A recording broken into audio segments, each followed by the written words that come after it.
మీనరాశి వారికి డిసెంబర్ నెల 11వ తేదీ నుండి 20వ తేదీ వరకు గోచార ఫలితాలు ఏ విధంగా ఉన్నాయో తెలుసుకునేటువంటి ప్రయత్నం చేద్దాం. సశాస్త్రీయంగా తెలుసుకునే ప్రయత్నం చేద్దాం. జన్మల్లో రాహువు శుభప్రదమైన ఫలితాలను ఇవ్వజాలడు. ఆరోగ్య విషయంలోనూ, మన ప్రవర్తన విషయంలోనూ, ఈ సౌఖ్యాలు అనుభవించే విషయంలోనూ అన్నింటిలోనూ కూడా వ్యతిరేక ఫలితాలే ఈ 10 రోజులు మనకి ఇస్తూ ఉన్నారు. అలాగే గురువు తృతీయంలో ఉన్నప్పటికీ వక్రగతి ద్వారా ద్వితీయ ఫలితాలు మనం తీసుకున్నట్టయితే అనుకూలమైనటువంటి ఫలితాలన్నీ ఏర్పడుతూ ఉంటాయి. ధనం వచ్చేటువంటి మార్గం ఉంటుంది. ధనం ఎక్కువగా మనకి లభించే అవకాశం ఉంటుంది. అలాగే మాటలో సౌమ్యత, మన మాటకు 10 మంది ఆకర్షితులు అవటం, ఇట్లాంటివన్నీ మనకు కనబడుతూ ఉంటాయి.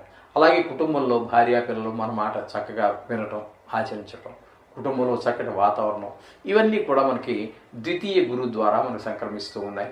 ఇకపోతే పంచమంలో కుజుని యొక్క సంచారం జరుగుతోంది. పంచమంలో కుజుని యొక్క సంచారం శుభ ఫలితములను ఇవ్వజాలదు. పంచమంలో అక్కడ ఎవరి మీద ఏ విధమైన ఎఫెక్ట్ ఇస్తుంది అంటే ముఖ్యంగా సంతానం మీద, వారికి ఆటల మీద ఎక్కువ శ్రద్ధ పెరిగిపోతూ ఉంటుంది. ముఖ్యంగా మనకి ఈ చదువు మీద శ్రద్ధ తగ్గిపోతూ ఉంటుంది.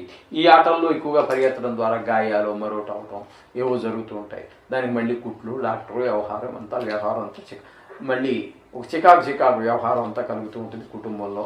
మొత్తం ఈ పిల్లలు చేసేటువంటి అల్లరి వల్ల అందరి పిల్లలు అట్లే ఉంటారు. పిల్లలు చెప్తే మనం ఏం చేస్తాం. కానీ మొత్తం మీద ఈ 5వ స్థానంలో కుజుని యొక్క సంచారం ముఖ్యంగా పిల్లల మీద పడడం ద్వారా ఈ విధమైనటువంటి ఫలితాలన్నీ కూడా మనం చూడవచ్చు.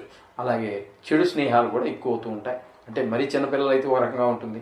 మరి ఒక ఇంటర్మీడియట్, డిగ్రీ ఫస్ట్ ఇయర్ చదివేటప్పటికి 10th క్లాస్ దాకా తిరిగి వచ్చేటప్పటికి పిల్లల ప్రవర్తనలో కొన్ని మార్పులు వస్తూ ఉంటాయి. అక్కడ స్నేహాలు అవి పెరుగుతూ ఉంటాయి. అక్కడ కొంచెం జాగ్రత్తగా చూసుకోండి. పిల్లల మీద ఒక కన్ను వేసి ఉంచండి. ఇకపోతే 7వ స్థానంలో, 7వ స్థానంలో కేతు యొక్క సంచారం. 7వ స్థానంలో కేతు యొక్క సంచారం కూడా మనకి శుభ ఫలితాలను ఇవ్వజాలదు. ఇక్కడ భార్యాభర్తల మధ్యన కొంచెం మాట కలవకపోవటము, అలాగే భాగస్వామ్యంలో ఏదైనా ఎవరైనా 2-3 కలిసి ఏదో వ్యాపారం చేస్తున్నారు, వారి మధ్యన కూడా కొన్ని నీ అభిప్రాయాలు వేరుగా, వారి అభిప్రాయాలు వేరుగా ఉండే అవకాశం ఉంటుంది. తద్వారా ఏకాభిప్రాయం లేకపోతే కొంచెం స్ట్రెంగ్త్ తగ్గిపోతుంది. సహజమే కదా. ఏకాభిప్రాయంతో నలుగురు వెళితే ఒక రకంగా ఉంటుంది. ఎవరి దారిని వాళ్ళు, ఎవరి అభిప్రాయాలతో వాళ్ళు వెళితే పరిస్థితులు వేరుగా ఉంటాయి, భిన్నంగా ఉంటాయి. ఆ విధమైన పరిస్థితులు కూడా మనకి కేతు వల్ల కనిపిస్తూ ఉంటాయి ఇక్కడ. ఇకపోతే నవమ, దశమ 2 స్థానాలలో రవి యొక్క సంచారం జరుగుతోందండి. ఒక 5 రోజులు నవమంలోను, ఒక 5 రోజులు దశమంలోను సంచారం జరుగుతోంది. దశమంలో మాత్రం మీకు 5 రోజులు మంచి అక్కడ ధనురాశిలో ప్రవేశిస్తూ ఉన్నారు. అక్కడ మీకు 5 రోజులు కూడా చాలా శుభప్రదమైనటువంటి ఫలితాలు ఉద్యోగ స్థానంలోనూ, వ్యాపార స్థానం ఏదైతే అది అక్కడ మీకు మంచి పట్టు రావటము, కొంత ధనం రావటము, మీ మాట మీద పట్టు, మీ చేతుల మీద ఒక పట్టు, అధికారం, కీర్తి ఇవన్నీ వచ్చే అవకాశం కూడా దశమంలో రవి సంచారం వల్ల కలుగుతూ ఉంటాయి.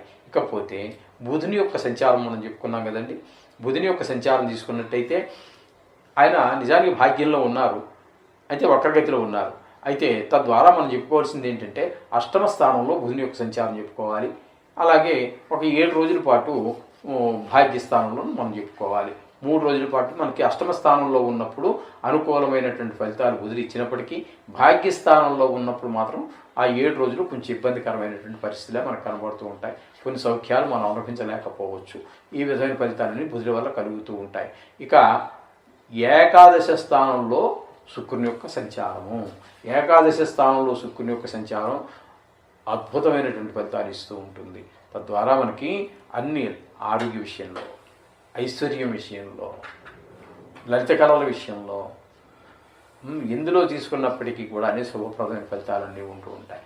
ముఖ్యంగా ఈ షేర్ మార్కెట్లోనూ మరో దగ్గర డబ్బు రకరకాలు ఏవో ఉంటాయండి. మరి అవన్నీ నాకు పూర్తిగా తెలియదు. కానీ షేర్ మార్కెట్ ఒకటి తెలుసు. వాటిలో పెట్టుబడి పెట్టేటటువంటి వారికి మంచి శుభప్రదమైనటువంటి ఫలితాలన్నీ కూడా వస్తూ ఉంటాయి. వాళ్ళకి మంచి లాభాలు ఆర్జించే అవకాశం స్పష్టంగా గోచరిస్తూ ఉంది. అలాగే లలిత కళలు, ఈ టీవీ రంగంలో ఉన్నటువంటి వారికి, ఈ టీవీ రంగము, సినీ రంగాలు ఇట్లాంటి వాటిలో ఉన్న వారికి కూడా చాలా బాగుంటుంది. అనుకూలమైన ఫలితాలు శుక్రుడు భగవాన్ కలుగజేస్తున్నాడు. వ్యయ స్థానంలో శని యొక్క సంచారం జరుగుతోంది. వ్యయ స్థానంలో సంచారం అంటే ధనం యొక్క ఖర్చు అయ్యే అవకాశం ఉంటుంది. ఆరోగ్య విషయంలో కూడా కొన్ని ఇబ్బందులకరమైనటువంటి పరిస్థితులన్నీ ఉంటూ ఉంటాయి.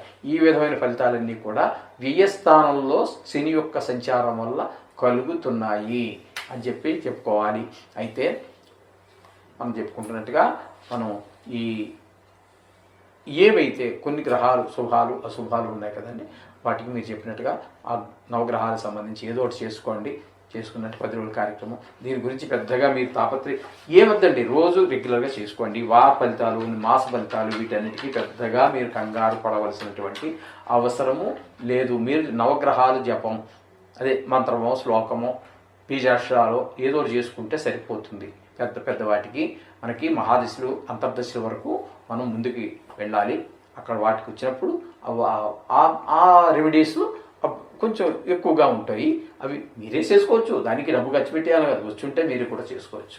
ఇంకోటి ఏంటంటే, డబ్బు ఖర్చు పెట్టి ఎవరి చేతో చేయించే కంటే కూడా మీకు మీరు చేసుకోవటం అనేది అత్యంత శుభప్రదమైన ఫలితాలు ఇస్తూ ఉంటాయి. ఏదో డబ్బులు ఇచ్చాం కదా పంతులుగా చేస్తారంటే అది కొత్తవరకే, అది వ్యాపార నిమిత్తం చేస్తాడు. మీది బ్రాహ్మణుడు ఏదో మోసం చేశాడని కాదు, చేస్తాడు. ఏదైనా మన మీద నా మీద నాకు ఉన్నంత ప్రేమ నీ మీద నాకు ప్రేమ ఉండదు కదండి. ఉంటుంది, ప్రేమ ఉండొచ్చు, ఎంతవరకు ఉండాలో అంతవరకు ఉంటుంది. నా మీద నాకు చాలా ఎక్కువ ప్రేమ. అంచేత ఈ పరిహారాలు, మేము చెప్పేటటువంటి పరిహారాలు మ్యాక్సిమం మీ వల్ల అయితే, మీకు కానీ చేయలేం కదండి. మళ్ళీ కానివన్నీ చేయడానికి ప్రయత్నించి అది ఇంకో రకం కొత్త ఆపదను తెచ్చుకోవద్దండి. అందరూ తప్పులు జరకలు చెప్పేసేసి ఆ మంత్రం లేదు. మంత్రం అంటే సామాన్యం కాదు. మన్నాత్ రాయితే అంటే రక్షించేది. జపం చేయడం ఉందా, మన్నాత్ రాయితే ఇది మంత్రాన్ని జపించడం ద్వారా మనం రక్షిస్తూ ఉంటుంది. త్రాయితే అంటే మన రక్షించేటటువంటిది. అటువంటి దాంట్లో తప్పులు జరగకూడదు. మీకు జరగనప్పుడు, మీ చేత కానప్పుడు ఖచ్చితంగా చేయించుకోవాలి బ్రాహ్మణ చేత, కాదంటలేదు. కానీ మనకు వచ్చినది బట్టి చిన్నవి ఉన్నాయి చూడండి, ఇవి మీరు చేసుకుంటేనే కొంచెం మనకి అనుకూలమైన ఫలితాలు వస్తాయి. శుభం భూయాత్.